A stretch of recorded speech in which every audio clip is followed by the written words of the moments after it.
semua orang ni? Kerja ke tak hari ni? Oh, rupa-rupanya hari ni kerja dari rumah.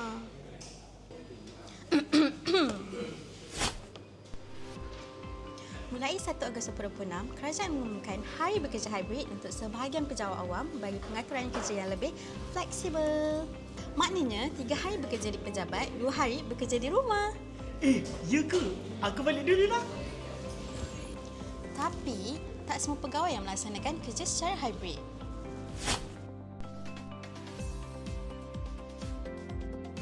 Kalau yang kerja swasta pula, boleh ke bekerja secara hybrid? Boleh je, tapi pelaksanaannya bergantung kepada persetujuan majikan masing-masing. Bekerja hybrid bukan sahaja beri fleksibiliti, malah menjimatkan kos minyak dan juga tol. Apapun, pastikan sentiasa mudah dihubungi dan kekal produktif. Lokasi berbeza tapi tanggungjawab tak sama tau.